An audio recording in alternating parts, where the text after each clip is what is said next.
Hi friends, இன்னைக்கு நம்ம என்ன பார்க்க போறோம்னா ஆப்கானி சிக்கன் ரெசிபி தான் பார்க்க போறோம். வாங்க அதுக்கு தேவையான பொருட்கள் பார்க்கலாம். பாருங்க, மீடியம் சைஸ் 2 வெங்காயம் எடுத்துர்க்கேன், 4 பச்சை மிளகாய் எடுத்துர்க்கேன், அப்புறம் புதினா கொஞ்சமா எடுத்துர்க்கேன், கேஷ்யூ ஒரு கைப்பிடி அளவு எடுத்துர்க்கேன், தனியா வந்து கொஞ்சமா எடுத்துர்க்கேன். இது எல்லாத்தையும் சேர்த்து கிரைண்ட் பண்ணி ஃபர்ஸ்ட் நம்ம எடுத்து வச்சுக்கலாம். பாருங்க, இத நான் மிக்ஸி ஜாருக்கு மாத்திட்டேன். இதுல நம்ம கொஞ்சமா சீரகம் எடுத்துர்க்கேன், அதையும் இதில் ஆட் பண்ணிக்கலாம். அப்புறம் ஒயிட் எள்ளு எடுத்துர்க்கேன், அதையும் இதில் சேர்த்திக்கலாம். இதில் சேர்த்து நம்ம பேஸ்ட் மாதிரி கிரைண்ட் பண்ணி எடுத்துக்கலாம். பாருங்கள், மசாலா நம்ம கிரைண்ட் பண்ணி பேஸ்ட் மாதிரி எடுத்து வச்சுக்கிட்டோம். இதில் பாருங்கள், நான் தயிர் ஆட் பண்ணியிருக்கேன்.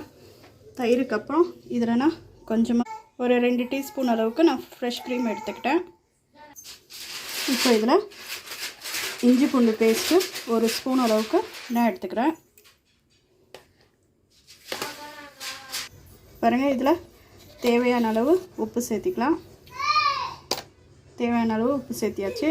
இப்போ நம்ம கிரைண்ட் பண்ணி வச்சுருக்கோம் இல்லையா மசாலா, அதையும் இதோடு சேர்த்திக்கலாம். சேர்த்திக்கிட்டு இது நல்லா கலந்து விட்டுக்கலாம். இதில் கொஞ்சமாக 1 ஸ்பூன் அளவுக்கு பெப்பர் சேர்த்திக்கலாம்.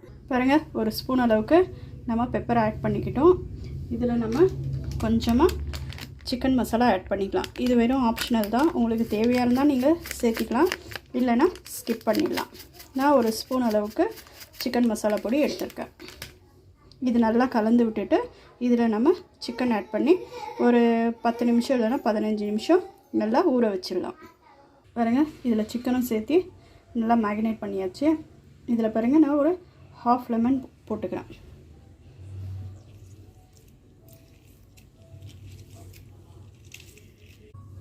15 மினிட்ஸ் ஆகிடுச்சு. நம்ம சிக்கன் மசாலாவில் நல்லா ஊறி இருக்குது. இப்போது இந்த சிக்கனை ஒவ்வொன்றா எடுத்து நம்ம எண்ணெயில் பொரித்து எடுத்துக்கலாம். பாருங்கள், பேன் வச்சு எண்ணெய் தேவையான அளவு எண்ணெய் ஊற்றிக்கிட்டேன். நம்ம எண்ணெய் நல்லா ஹீட் ஆகிடுச்சு. இப்போது சிக்கன் மசாலாவோடு எடுத்து இதில் பொரிக்க ஆரம்பிக்கலாம்.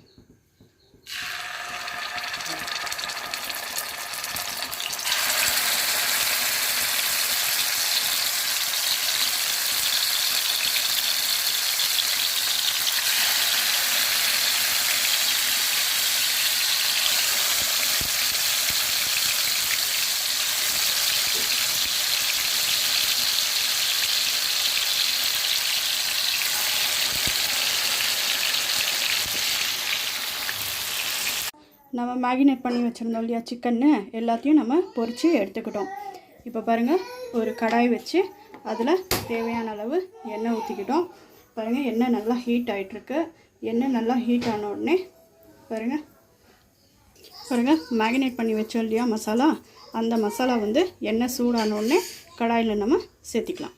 பாருங்கள், மசாலா சேர்த்தியாச்சு. மசாலா நல்லா கிளறி விட்டுக்கலாம். பச்சை வாசனை போகிற அளவுக்கு ஒரு 10 நிமிஷம் நல்லா கிளறி விட்டுக்கலாம். பாருங்கள், இது பச்சை வாசனை போகிற அளவுக்கு நல்லா இதை வதக்கிட்டோம். இப்போது பொரித்து வச்சுருக்கோம் இல்லையா சிக்கன்னு, அதை இதில் சேர்த்திக்கலாம்.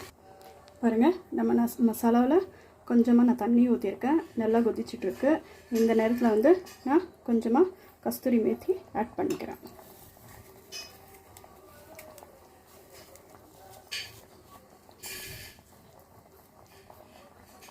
பாருங்கள், கஸ்தூரி மேத்தி சேர்த்து நல்லா கிளறி விட்டுக்கிட்டோம். இது ஒரு 10லேருந்து ஒரு 15 நிமிஷம் நல்லா பச்சை வாசனை போகிற அளவுக்கு நல்லா வேகட்டும். அதுக்கப்புறம் நம்ம ஆப்கானி சிக்கன் எப்படி ரெடியாக இருக்குது அப்படின்னு சொல்லிட்டு நம்ம பார்க்கலாம். இதை இப்போ ஒரு 10லேருந்து 15 நிமிஷம் மூடி வச்சிடலாம். பாருங்கள், நம்ம டேஸ்டியான ஆப்கானி சிக்கன் ரெடி ஆகிடுச்சு. பாருங்கள், எவ்வளோ சூப்பராக இருக்குது அப்படின்னு சொல்லிட்டு எண்ணெய் எவ்வளோ நல்லா பிரிஞ்சு வந்திருக்கு. நீங்களும் வீட்டில் ட்ரை பண்ணி சாப்பிட்டு பார்த்துட்டு எப்படி இருந்ததுன்னு கமெண்ட் பண்ணுங்கள். மறக்காமல் லைக் அண்ட் சப்ஸ்கிரைப் பண்ணுங்கள். தேங்க்யூ.